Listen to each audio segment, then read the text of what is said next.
Hello, everyone. Welcome back to Aquilani History with my humble self, Dio Bastos. First off, Happy New Year. I know it's a little bit late for that, but it's better than never, isn't it?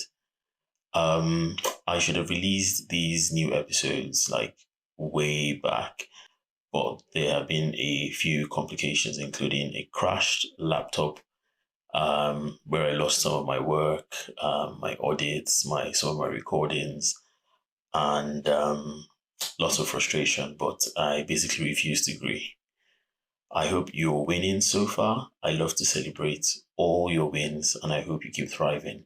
I hope you have fair winds where you are, and if it's still cold where you reside, I hope your hearts feel the twirling, flaming warmth, red and soft, against the bleak white of winter. Thanks for your support for the two previous series and all of last year. I am ecstatic to announce a brand new series commencing today. It's all about oil, slavery, religion, and trade in the Niger Delta, and it's called Red Rivers History of Warri, the story of trade, politics, war, and the merchant princes of the Niger Delta. It promises to be an interesting journey. Come with me as we take a look and explore the Ishekiri land through all its iterations from the 1450s to the colonial takeover, its ancient history, its tumultuous spell with a dark stain of slavery, and the consequent naval battles to end it. You see how palm oil trade rose from the ashes of slave trade, and the chaos and anarchy it brewed. There will be immense riches which will be concentrated in the hands of two noble but competing families. There's an empty throne for nearly a century, and the rise of the powerful position of the governor of the river, with the stranglehold on oil trade so strong that he basically choked. Come meet the kings who had Portuguese noble titles, stupid, rich, OG oil tycoons, weird, really weird, like Alabama-esque relationships, gunship battles, slave revolts, snazzy names, ancient curses, empty thrones, dodgy treaties, and lots more. I'd say let's dive in. Don't wear white. This river runs black, then red, and black again. Episode 1, Small Kingdom, Big God. The Niger Delta in the south of Nigeria has been one of the most volatile regions in the world for a variety of reasons. It is resource-rich, ethnically diverse, in an even more ethnically diverse country, which has yawning inequality gaps and anxiety-inducing tribal and religious fault lines. Then there is the little issue of oil and all the ills that come with it. Today, the region is the largest oil-producing basin in Africa. About 2 million barrels of petroleum products are produced every day. That is a lot of product, and with it comes a whole lot of baggage. Problems in extraction, refining and distribution, problems with and without subsidies, the politics, nuances of where refineries are located, the allocation of wealth accrued from it, the corruption, damage to the environment, the political repression across multiple regimes, a stark reminder being the hanging of the Ogoni 9 in 1995.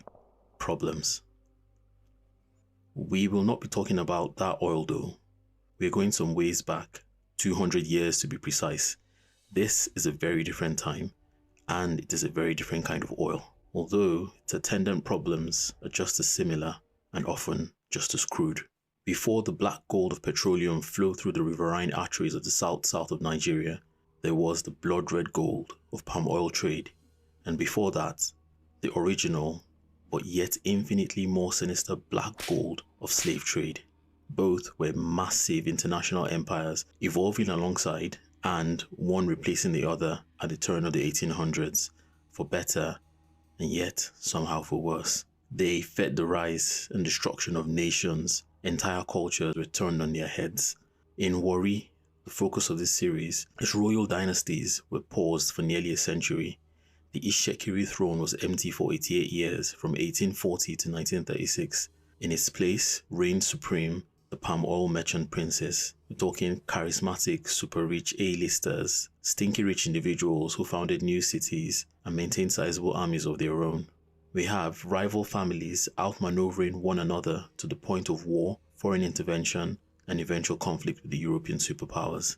From undifferentiated chaos, trade networks and alliances would become established, and the powerful position of the governor of the river would come to be There will be 4 of them in turn, the wealthiest and most powerful of them by far being Nana. We shall be hearing about him in great detail much later in the series. In this series, we'll be examining how the palm oil trade was the leading cause of European intervention in the Niger Delta region, and thus directly related to the creation of the entity known today as Nigeria. We would explore the timelines, filled with intrigue as they are, of the 3 rivers in the Warri realm. We will take a deeper look into slavery and the watershed moment when the palm oil trade overtook slavery as the region's biggest export, till when the same palm oil trade that made the oil rivers eventually became its ultimate ruin. This story will be examined in the context of the once great Ishekiri merchant houses of the Benin River, particularly the rivalry between the royal princes and non-royal merchants. It is a tale of trade in all its forms, of survival, and of the ephemeral nature of power. Spiced up, of course, with some of that intrigue and hot gossip that you like. Life is a postcode lottery, and some say that where you're born pretty much determines your destiny or how fast you get out of the blocks.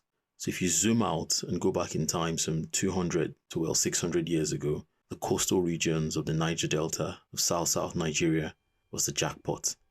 If you were born in this time and place and somehow made it to the top of your family or house, you would find yourself as the gatekeeper to a resource-rich and unexplored hinterland, rich in supplies of slaves initially, then palm oil. You would thus be a middleman to the wealthy European firms, as these firms had no direct access to the resources you gatekeep. Why? Well, because they like to enjoy their lives, and life is better enjoyed, well, alive, because malaria is no one's mate.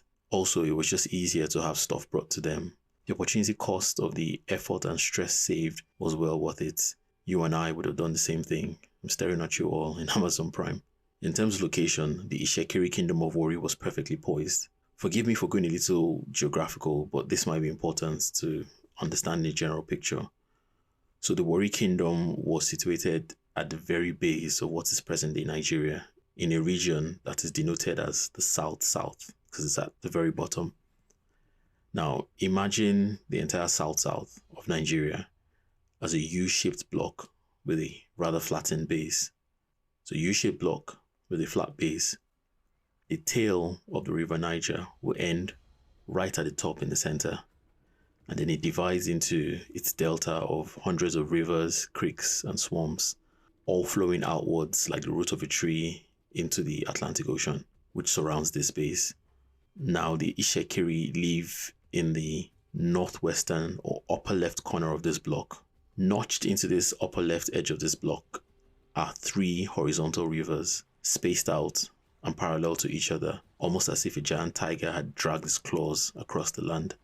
They all emptied out into the Atlantic Ocean to the west and extended some 50 kilometers inwards to the east before continuing as smaller rivers and creeks. So imagine a U-shaped block. At the very top of the block, there is a river, but doesn't extend all the way down. It fans out pretty much like the roots of a tree. So it's a land that is crisscrossed by lots of rivers and waterways. The names of the rivers that I mentioned, remember, in the northwest corner or upper left block of this region are the Benin, Escravos, and Forcados rivers. So BEF, going from top to bottom, Benin, Escravos, and Forcados.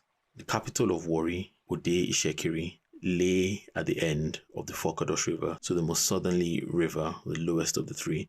Remember again the rivers, this is quite important. Benin at the top, Escravos in the middle, Forcados at the bottom, and Warri and its capital lay at the end of the bottom river, the Forcados River. Christian monarchs called Olu ruled the kingdom of Warri. There is a phrase popular in Western monarchies when a monarch dies: the king is dead, long live the king. A bit of a strange thing to say, but the concept of an empty throne or any power vacuum of that can be quite a dangerous thing. A king dies and the heir is king immediately. The transfer is seamless and immediate.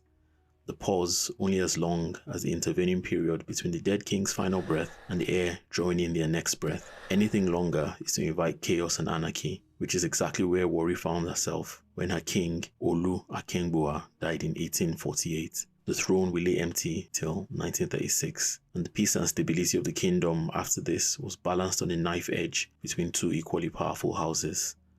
On the one hand, you have the royal house of MIA, and on the other hand, the noble house of Olugboshere. In truth, however, in this interregnum, the real king was wealth, palm oil wealth, and whichever house dominates the trade would dominate the land. But who was Akengboa? How was he a Christian? And why wasn't a new Olu installed when he died? How does palm oil work into all of this? Well, allow me to take you back a little bit, for the Kingdom of Warri is an ancient one and goes back all the way back to the 1450s. For context, the Roman Empire was still in existence, even though very barely, in the east. From the time before records exist, people have dwelt in the northwestern corner of the Niger Delta. The people are thought to be a Proto-Yoruba tribe, so linguistically very similar to Yoruba, but culturally they have significant overlaps with their northern neighbours, the powerful Benin Empire. Warri was situated at a crossroads of many cultures. To their north was the Benin Empire. To the west and northwest were the Yoruba kingdoms and the Atlantic Ocean. To the east were the Urubos, who would become the major producers of the oil that they sold, and to the south were the Ijaw. The landscape in Warri, by virtue of its location, was crisscrossed by countless creeks, rivers and swamps, which they would come to master and use to their advantage. The land was not very suitable for farming anything besides cassava. It was brackish, it was swampy, and it was tough. So the initial settlers were mostly fishermen and salt producers as well. The Urubos to their east, further inland, lived away from the water, and the Ishekiri of Warri came in their canoes to establish markets on their banks. The Ishekiri, via mastery of the waterways, were able to trade in pretty much any direction that they wanted to. They could follow the coastal waterways to Ijebu and Lagos. They could traverse the creeks to Bonny, and fairly fast too. Their canoes could travel faster than horses at full pace. So what their land lacked in natural resources, they made up for in mobility and trading prowess. Warri, no, they carry last after all. The Olus, or kings, were not amongst the initial settlers. Their own origins is steeped in legend and understandably heavily influenced by their northern giant neighbours, the Benin Kingdom. Benin and Ishekiri traditions tell of the flight of a Benin prince called Ginua, along with his household and nobles from Benin around 1475.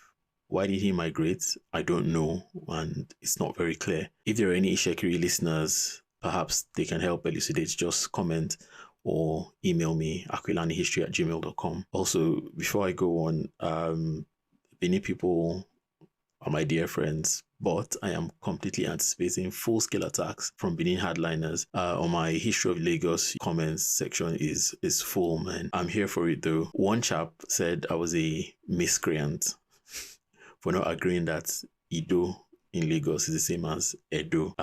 Miscreant. I haven't heard that word since like secondary school. I feel like such a rebel now. Such a funny word to use. Miscreant. That and scallywag. Anyways, I digress. The tradition states that Ginua was the son and heir of the 14th Oba of Benin, Oba Olua. Ginua migrated down the coast until he came to the mouth of the Fokadosh River. Remember the three rivers? From north to south, Benin, Escravos, and Fokados. He settled near the shore, but his descendants would travel inland to found a kingdom called Iwere, now known as Warri, and Ode Ishekiri became the capital of the Warri Kingdom. The king was aided in governance by the nobility and chieftains, thought to be about 70 of them. The paramount amongst them are the Ologboshere, or prime minister, the Iyashere, or war chief, and the Uwangwe, who was the spokesman of the oracle and the crowner of the king. Now forgive my pronunciation, I'm not Ishekiri. If I am massacring pronunciations, forgive me and hit me up to correct me. The kingdom would have gradual growth over the coming centuries, fishing, trading, making salt. From the late 1400s, they began to make contact with the Portuguese and started trading with them. Because the Ishekiri encountered Europeans before groups further inland did, they established a reputation as great traders and middlemen by supplying European manufactured goods to inland peoples in exchange for goods and then slaves, and then eventually palm oil from the interior. The ruling houses would come to create such powerful monopoly over this trade that won't be broken until the 1890s by, guess who?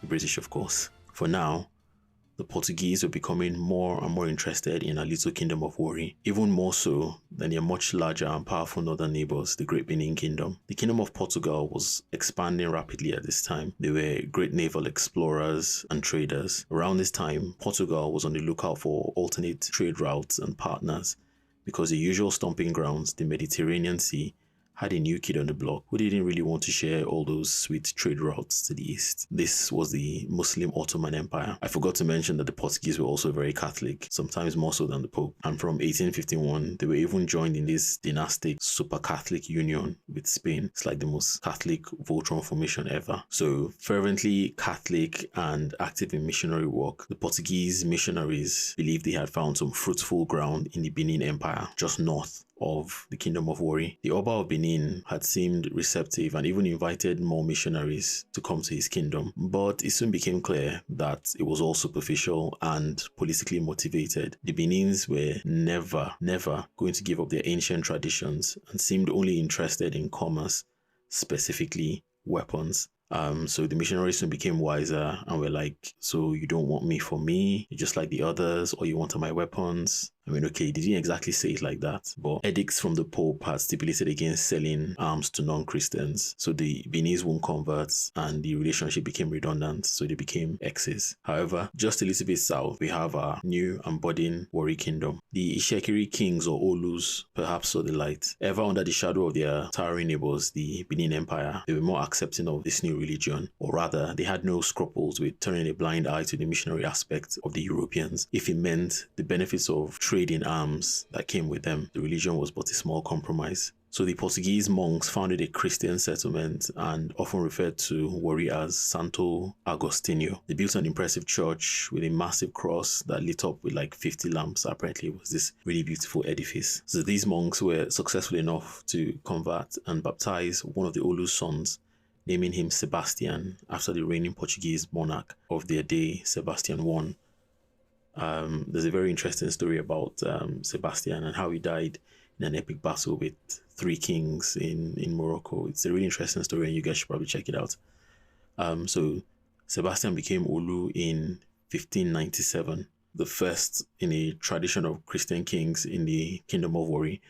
All subsequent Olus would have Christian names as well as their native Ishekiri names. They have names like John or Joao, Manuel, Ludovico, Miguel, Antonio, Matthias. I mean, it's just giving like telenovela vibes, like Cuando se esmeas, yeah, Secrets of the Sands. You remember that? Yeah, I'm that old. Anyways, that is Sebastian, sent his son to Portugal to be educated. So this son, Sebastian's son, called Domingos, married a Portuguese woman. He was bestowed with the noble title of Dom, which is like Lord, which subsequent Olus continued to use. So they were all subsequent Olus were called Dom. The level to which Olus and people of Warri actually practiced Christianity waxed and waned with the availability of Portuguese priests, because again, mosquitoes and malaria, as well as the costs of maintaining these priests. There is evidence of this lack of priests from a letter written by the Olu on the 20th of November 1652 to the Pope, asking for help in missionary work and pledging himself to the Pope. This is perhaps the oldest surviving letter written by any Nigerian. I have below an excerpt from that letter, or the English translation of it, because it was written in Portuguese, and I shall quote parts of it. So this is the Olu writing to the Pope, and he says, "I leave it to your holiness to imagine how many are falling away from the faith. I'm acting as preacher myself as far as I'm able, urging my subjects to trust in the mercy of God, that all will soon be set in order. I beg you therefore, by the blood of our Lord Jesus Christ, to come to my aid and send me a mission of Capuchin fathers. As a faithful Christian, I kneel and kiss the feet of your holiness. And like other Christian kings, I offer your holiness the obedience of myself and my kingdom, and not to your holiness alone, but to all who shall afterwards be elected canonically to that dignity." He also begged the Pope to send trade ships so that more Europeans could trade in Warri. I'm going to quote another part of the letter where he referred to the King of Portugal. So he says, and I quote, "I'm writing to my cousin, King John of Portugal, asking him to help me by assisting the fathers with their passage and necessary provisions. I believe he would do this, for the Portuguese have often done me favors. Also, because they introduced the faith to my kingdom, and my forebear, King Dom Domingos, married a Portuguese lady, I hold them in great brotherly affection." So the impact of these letters was that a new mission of Portuguese priests was sent, but they never really lasted long, because Warri wasn't really a major trade hub yet. That honor resided further down south in Bonny. Moreover, the mosquitoes and malaria weren't any more impressed just because the king wrote a letter to the Pope. Also, there's some interesting stories from some of the priests who went to Warri from these intermittent missions. Some of them got carried away in trade. One of them bought large reams of woven cloth and did not do a single ounce of missionary work. He, however, died aboard his ship en route back to Portugal before he could cash in on his profits. Malaria for the win, yeah. Another one went into slave trade. Now, this was the 1600s, and trade in slaves was sanctioned by the church and even encouraged as a way of civilizing Africans. So the priest was not doing anything extraordinary for the time. I know, shocking.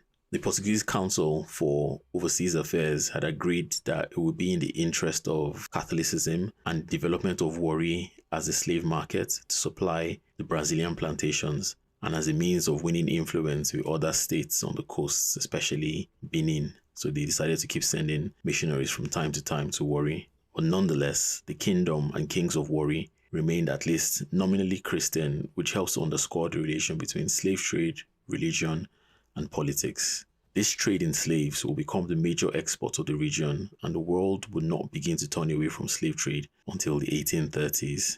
But these missionaries on the foreign fields, yeah, for some reason I can't explain. I know St. Peter, won't call their names. Well, that's it, cutie pies. Episode 1 of 6. Well done, guys. We're only just started, but we're already on our tippy toes, and I love it, love it. And I'm here for it. In the next episode, which should be coming out in about a week, we're going to see the slave trade ramp up, as well as the emergence of palm oil, especially after the Brits introduced some small violence to dissuade the still stubborn slave traders. The story really picks up in this one, and we're going to see some naval action. We're going to see lots of intrigue. It's going to be superlative. I look forward to sharing it with you really soon. In the meantime, please stay well and keep winning. And also remember to like, to share, to follow, engage with this podcast. If you've liked the content so far and you'd want to engage with more, remember it's a small team, it's a one-man team, and every little bit of help goes a long way in helping us achieve our collective dreams. Thank you all for your support so far, and I shall see you next week. Bye.